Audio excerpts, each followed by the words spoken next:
Bonjour à toutes, bonjour à tous, bienvenue dans cette nouvelle vidéo YouTube dans laquelle nous allons parler des épreuves de l'âme et comment est-ce que notre âme se débrouille pour nous faire évoluer parce que vous le savez, peut-être pas, mais si nous venons sur Terre, c'est aussi pour grandir. Oui, oui, je vous l'apprends, je sais, vous tombez de votre chaise, mais souvent en fait ces épreuves peuvent être incomprises quand on est la tête dans le guidon.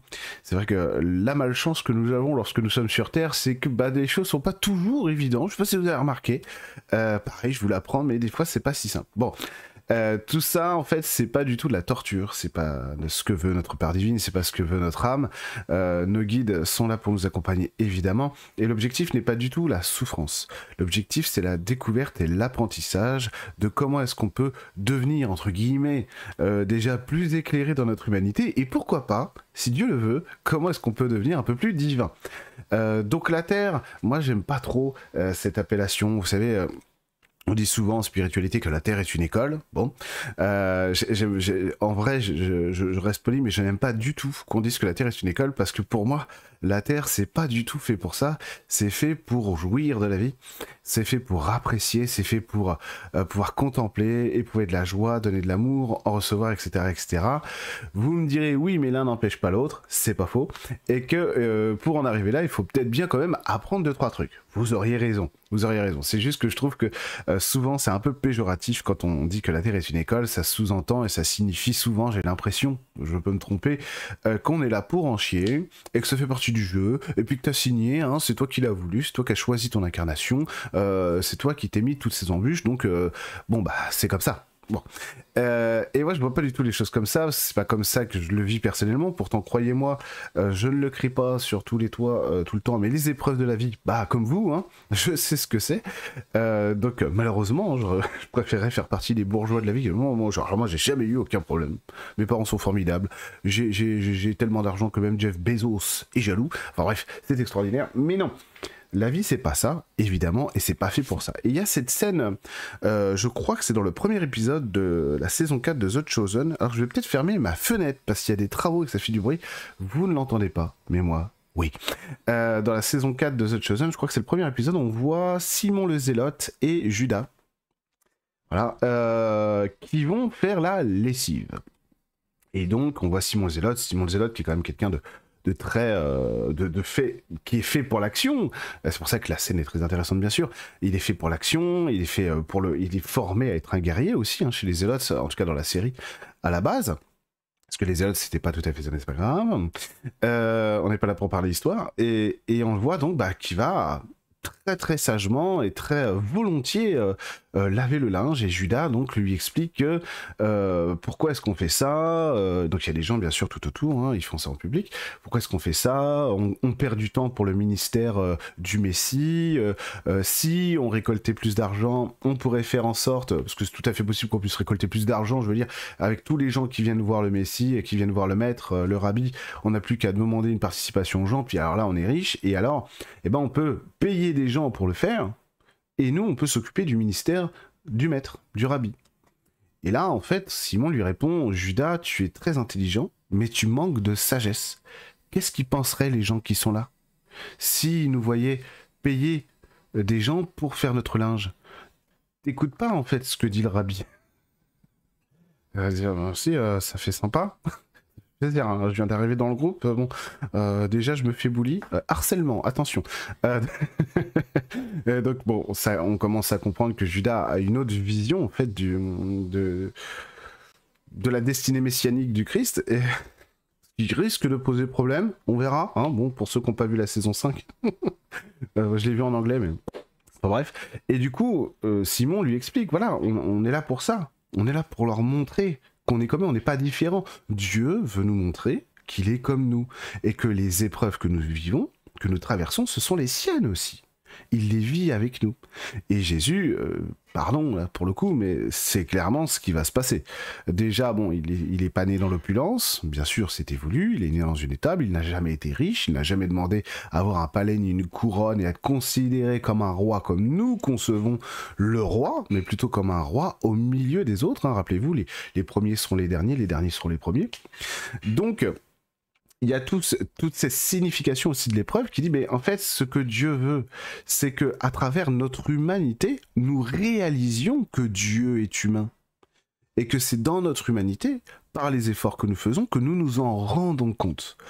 Et en fait, l'âme pour ce faire, donc Judas, il a du mal à comprendre, l'âme pour ce faire, elle va nous proposer des épreuves qui vont être bénéfiques, des épreuves qui récompensent, des épreuves de vie positives.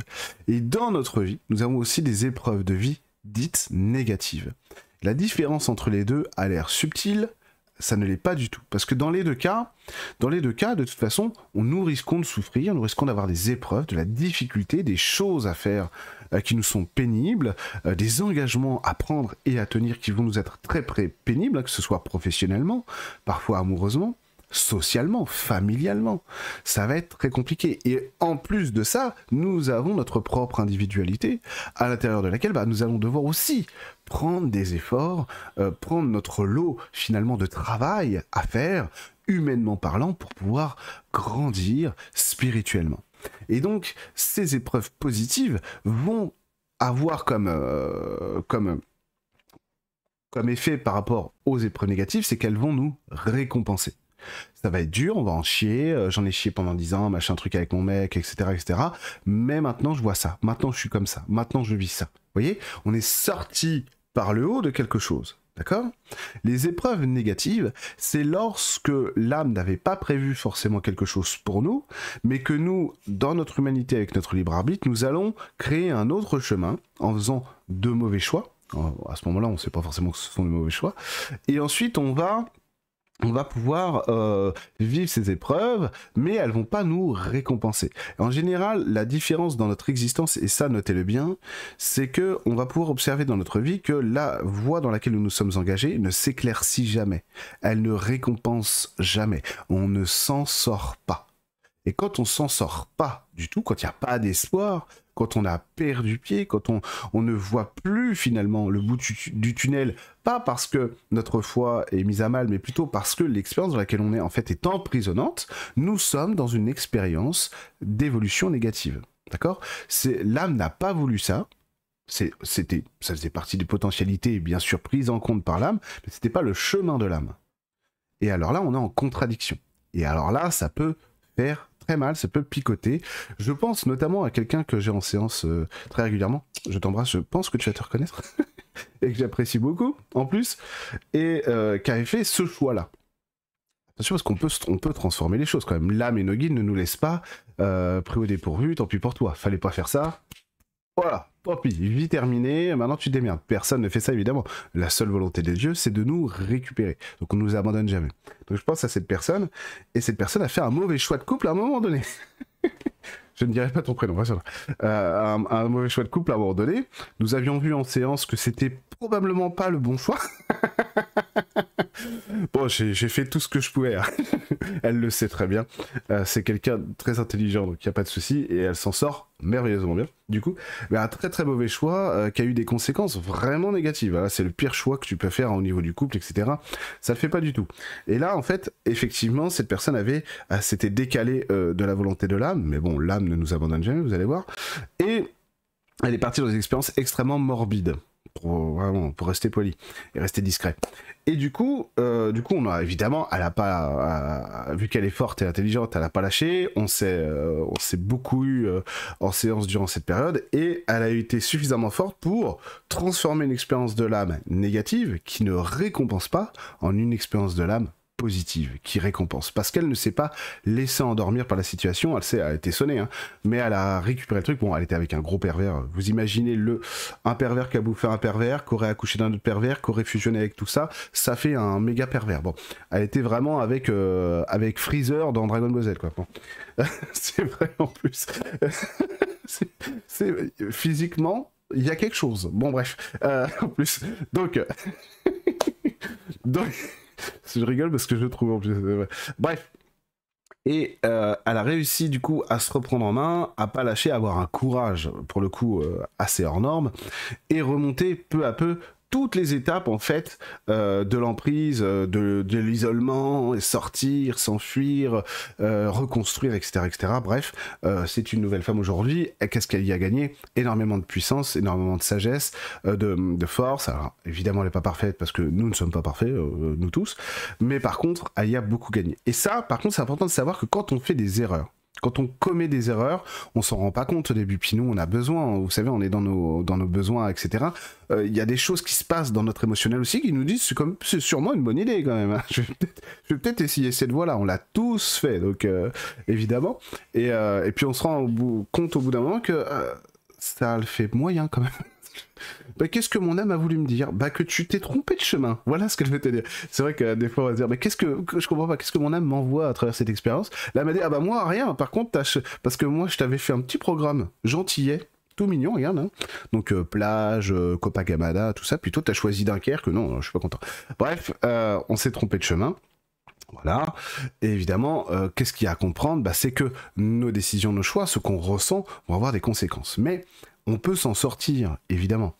La grande différence, encore une fois, je vous le dis, c'est de prendre en considération le fait qu'une expérience de l'âme négative, ça noircit. On est dans un monde obscur, il n'y a pas d'issue. Il n'y a pas d'issue apparente, parce que l'issue, c'est nous. Tout simplement. Donc on va compter souvent en plus dans ces cas-là sur le monde extérieur pour venir nous aider et ça va pas fonctionner parce que le monde extérieur ne va pas nous tendre la main puisque c'est un monde obscur. Donc on se rend compte à travers les résultats de nos expériences si on est dans une expérience de l'âme positive ou négative. On peut en chier des ronds de chapeau dans notre existence et finalement être très récompensé. Je prends par exemple une expérience que j'ai vécue. Je sais pas si je vous en ai parlé, à la fin de ma scolarité universitaire, lorsque j'étais en Master 2 d'Histoire du droit à Paris Panthéon-Assas, oh, quelle classe! Bon bref, je suis pas resté du coup, enfin si, mais bon, j'ai arrêté le droit après mon diplôme, et j'ai été complètement agoraphobe. Et je me rappelle très bien, enfin c'était la dépression ultime, là, j'avais déjà choisi finalement le chemin d'en finir, la manière d'en finir la plus probable pour moi, sans passage à l'acte bien sûr, j'en étais pas là, mais j'avais quand même envisagé ces choses-là. Pour vous décrire un petit peu l'état émotionnel dans lequel j'étais, c'était pas la joie, c'était pas le 14 juillet, bon bref, c'était pas la fête. Et je me rappelle très bien être rue Soufflot. Donc pour ceux qui connaissent Paris, bon il y a le Panthéon, il y a la rue Soufflot qui descend sur le jardin du Luxembourg, oh là, Paname, je déteste Paris. Si vous aimez Paris, tant mieux pour vous, hein, chacun ses goûts. Et du coup, j'y suis né en plus. Et du coup, j'étais rue Soufflot, bah au café Soufflot d'ailleurs je crois. Et je regardais la rue et je me disais, en fait, j'étais groggy sans comprendre ce qui m'était arrivé, comment j'étais passé de quelqu'un qui était très heureux d'être à l'université, j'étais à Rouen l'année d'avant en Master 1, à quelqu'un qui est dans cet état-là, c'est-à-dire je n'étais plus en vie, je n'étais plus vivant, je n'étais plus capable de rien faire. Je pouvais plus, c'était terrible quoi, je pouvais plus parler aux gens, les gens qui me connaissaient, qui étaient dans mon ancienne fac, parce que j'en avais, et qui me croisaient, on n'avait pas le même cursus, ils étaient en droit public et moi en histoire du droit, ils me voyaient, ils disaient mais qu'est-ce qui t'est arrivé? Et je disais mais mec, ça va super, tout va bien. Ça super. Je pouvais pas conduire de voiture, prendre le train, le métro, mais bon bref, vous imaginez les problèmes que j'avais. Et donc je voyais ça en me disant mais qu'est-ce qui se passe? C'est l'enfer sur terre, etc. Je ne comprends pas. Et il y a une voix qui vient et qui dit tu comprendras plus tard. Ah bon? Mais c'est quand plus tard? Parce que là quand même ça urge un minimum. Donc tu comprendras plus tard. Et en fait moi je me disais mais jamais je pourrais comprendre un truc pareil. Qu'est-ce qui s'est passé? Qu'est-ce que j'ai fait à Dieu, au bon Dieu? Qu'est-ce qui s'est passé pour que ma vie si jeune foire à ce point-là quand même, avec tous les efforts que je faisais quand même pour être diplômé, etc. Qu'est-ce qui s'est passé? Bon, il se trouve que j'ai compris avec le temps, ce qui s'était passé bien sûr, c'est que j'étais pas à ma place, mais pas du tout, mais ni à ma place individuellement, ni dans ma vie professionnelle, même si moi, j'étais encore étudiant, mais vous comprenez ce que je veux dire, j'étais en fin d'études, à bac plus 5, et je vivais dans ce que j'appelle mon ancienne famille, c'est-à-dire mes parents, tout ça, etc., les frères et sœurs, et c'était l'horreur totale. Je n'avais rien en commun avec la vie que j'essayais de me créer. Et que je forçais, je poussais à mort pour créer cette vie. Et pourquoi est-ce que j'insistais à ce point-là? Je suis allé jusqu'au bout du bout. Hein. J'ai passé mes examens, etc. Alors pourquoi j'ai fait ça? Parce que j'avais pas d'espoir. Si je ne fais pas ça, moi, dans ma tête, à ce moment-là, déjà que je suis personne.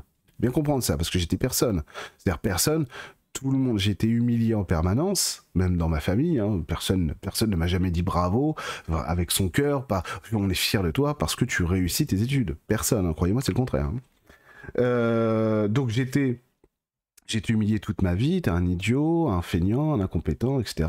Socialement, c'était pareil, c'était très dur là où j'avais grandi. Pourtant, c'est un village de Normandie, c'était une cité. Croyez-moi, l'ambiance, c'était pas fou, hein, vraiment pas. C'était le bas astral. Et du coup, bah, celle-là, j'avais trouvé un truc pour m'en sortir et prouver que j'étais pas justement moins que rien. Et ça foire, hein. C'est-à-dire humainement, pas parce que universitairement, ça se passait très bien, mais pas.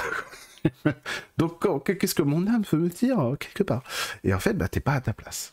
Et ça, bon, je l'ai compris bien plus tard, je suis beaucoup plus heureux maintenant, mais j'aurais pas été capable de l'accepter à ce moment-là, parce que j'y arrivais pas. Bon, à la fin de cette année scolaire-là, de cette année universitaire, j'ai arrêté le droit pour devenir thérapeute. En plus, on est en 2011, hein, ça nous rajeunit pas.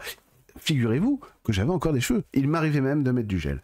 Donc, c'est la folie la plus totale. Et si vous voulez, bah, l'âme, elle avait choisi ce chemin. Je ne m'étais pas trompé. Vous voyez la différence entre les expériences négatives de l'âme, où on fait un choix qui va contre l'âme, contre notre destin, contre ce que veulent nos guides et Dieu pour nous. C'est pas pareil. Là, j'en ai chié des ronds de chapeau, attention, Pierre, littéralement. Et c'était extrêmement difficile. Par contre, c'était ce que l'âme voulait. C'était le meilleur chemin pour que je puisse comprendre que je devais faire des choix radicaux pour m'opposer au cadre de vie dans lequel j'étais. Petit à petit, bien sûr. Et donc, c'est arrivé en l'espace de 3-4 ans, tout était réglé à ce niveau-là. En l'espace même de 2 ans, j'avais fait des pas de géant à ce niveau-là. Alors ouais, vraiment, putain, c'est vraiment... Mais en l'espace de 3-4 ans, vraiment, c'était terminé. Ma vie était totalement différente. Il n'y avait plus rien qui ressemblait à ma vie du passé. À cette vie-ci, vous voyez. Mais plus du tout. Je m'habillais plus pareil. Parce que j'aimais bien m'habiller en juriste. Vous savez, j'avais mon joli cartable, mon manteau, belle chemise, etc. Les belles chaussures, tout ça, tout ça. Ah, très élégant.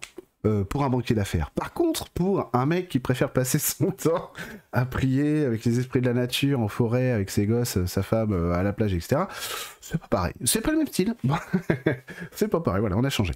On a su grandir. Bon, et ben effectivement, qu'est-ce qu'on en retire de tout ça? Mais énormément de choses. Là, on va pas avoir le temps de vous faire le débrief. Simplement pour vous dire que, bien sûr, j'ai vu les aspects positifs. Maintenant, ils sont mes criants de vérité. Je suis tellement heureux d'en être passé par là parce que j'ai accouché de moi-même. Je me suis vu, je suis fier de moi parce que j'ai dépassé toutes ces épreuves les unes après les autres pour devenir l'homme que je suis. Alors c'est peut-être pas fameux ce que je suis, mais je le vis mieux qu'avant. C'est surtout ça. Et donc, vous voyez la différence. On peut vraiment avoir des difficultés dans notre existence. Pour ça, faites attention. Quand vous vivez des choses difficiles, posez-vous la question. Est-ce que c'est vraiment enfermant? C'est-à-dire, le monde dans lequel je suis est enfermant, ne me propose rien. C'est-à-dire, j'ai pas d'alternative. Je peux pas faire de choix différents. Parce que des fois, les choix, on les a en tête. Mais on veut pas les faire. On se sent pas capable. Ça, c'est autre chose, par contre. On peut ne pas se sentir capable. Maintenant, se sentir un petit peu impuissant pour des choses. Ça, c'est pas grave. Pas de culpabilité là-dessus. Mais par contre, on sent quand même. On sent que ça nous appelle. Donc là, il faut accepter ça. Parce que ça nous permet de sortir des épreuves négatives de l'âme, ok?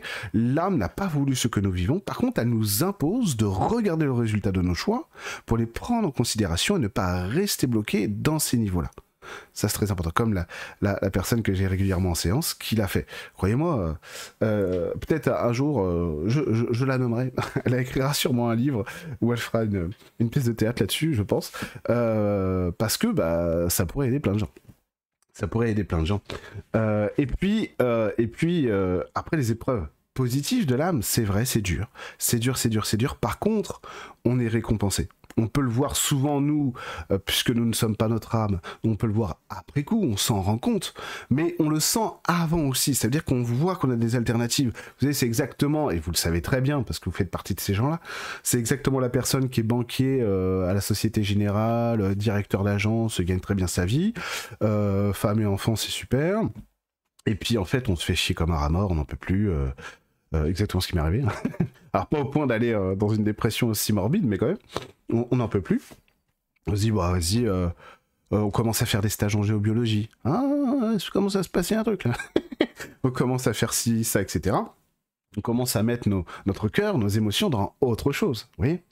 Et là, en fait, il y a l'âme qui vient nous susurrer que, tu sais, ta vie peut être différente si tu veux. Pas de souci, ça fait partie du plan. Tu vois, je te montre petit à petit que tu peux faire autre chose. Souvent, ce qui nous empêche de réaliser les choses, c'est la capacité à décider, à être dans nos décisions. Vous voyez ce que je veux dire? Ça, encore une fois, c'est pas forcément un problème dans un premier temps. Remettez-le à plus tard. Parce que souvent, nous, les Français, comme je dis souvent, on est des capitalistes. On est capitalistes. Il n'y a pas de... Regardez, il y a des télés, des jeux vidéo. Bon. On est capitalistes. Et alors, le capitalisme nous pousse à être dans le résultat. Nous, on veut du résultat. On veut du résultat. Puis surtout, on veut du profit. On veut que ça profite, bordel, le caca, quoi. Eh ben, la spiritualité, ça fonctionne pas comme ça. Et rappelez-vous ce que je vous ai dit, surtout, ça, parce que ça ce qui s'est passé dans The Chosen, rappelez-vous ce que l'anecdote de The Chosen, saison 4, épisode 1, je crois que c'est l'épisode 1, Judas et Simon le Zélote, c'est très important parce que c'est comme ça que fonctionne vraiment la spiritualité. C'est comme ça. Vous n'aurez jamais besoin d'être un médium ceinture noire 3e dan pour réussir ça. Jamais. Pas du tout, parce que c'est pas comme ça que ça fonctionne, la spiritualité. D'accord? Donc vous avez besoin simplement d'accepter que les efforts qu'on a à faire, les épreuves qu'on a dans notre vie, peuvent avoir du sens. Si elles n'en ont plus, posons-nous des questions, tirons les conclusions, etc. qu'il faut à ce moment-là, comme on le peut, hein, bien sûr, on ne se met pas de pression, parce que bon, c'est déjà suffisamment dur comme ça. Et quand on est dans les épreuves positive de l'âme, eh ben, sachons aussi garder le cap, essayons de se motiver, de voir ce qui nous récompense, essayons de voir en fait ce qui, à travers notre humanité, nous fait grandir. Et c'est ça qui va être très important, surtout dans les épreuves à venir. Je ne dis pas ça pour vous faire peur, mais parce que le problème qu'on a, par exemple, petit teaser sur la vidéo de fin août sur les énergies de la rentrée, eh ben la rentrée fait peur. Voilà, comme tous les ans, donc il y a beaucoup de peur, vous verrez, j'en parlerai dans ma vidéo sur les énergies de la rentrée, beaucoup de peur pour pas grand chose. Bon, je vous laisse, pour une fois une vidéo pas trop longue, je suis assez fier de moi, donc je vous laisse là-dessus. Rappelez-vous que de toute façon, il n'y a pas de situation où l'âme de toute façon nous abandonne, le guide nous abandonne, ça n'existe pas. On peut aller le plus possible à contrario de l'âme, de toute façon le lien est élastique, elle nous récupérera toujours. N'ayez pas peur de ça, ne soyez pas parano sur votre qualité de vie, cette vidéo est faite pour vous donner des repères, justement sur les épreuves que vous vivez, et pour savoir si elles vous nourrissent, si vous avez l'espoir qu'elles vous nourrissent, ou si vraiment c'est morbide. Souvent d'ailleurs, la différence, et j'en termine là-dessus, la différence entre les épreuves de l'âme négatives et positives, c'est ce que je vous disais tout à l'heure, c'est que dans les épreuves négatives de l'âme, l'extérieur est souvent négatif, extrêmement sombre, et nous tire vers le bas. J'en sais quelque chose. Et dans les épreuves positives de l'âme, ça nous concerne plus individuellement. On se sent, c'est plus nous que ça touche. Et surtout, on sent aussi qu'il y a des embûches, des boulets aux pieds, mais qu'il y a des ressources. Ok, récompense. L'âme veut nous récompenser. Dieu veut nous récompenser. Nos guides sont là pour nous aider à acquérir ces récompenses. D'accord? Alors restez bien centrés là-dessus, sur ces positivités, si j'ose dire en vous. Pratiquez aussi la méditation positive, si j'ose dire, avec les visualisations. C'est très positif. Hein. On visualise notre chemin d'âme, là où on veut aller. On se construit vraiment, on imagine, on visualise un chemin d'âme fait de ci, fait de ça pour nous, etc. Pour nous mettre dans les énergies de notre âme. D'accord? Ça, c'est un outil, je vous le donne à la fin, je suis un peu désolé. C'est un outil qui peut vous être très utile dans la période qui arrive d'ici fin novembre. Ne psychotons pas, rassurez-vous, ce sera une rentrée plus que banale, selon moi. Nous en reparlerons. Je vous dis à très vite sur ma chaîne YouTube.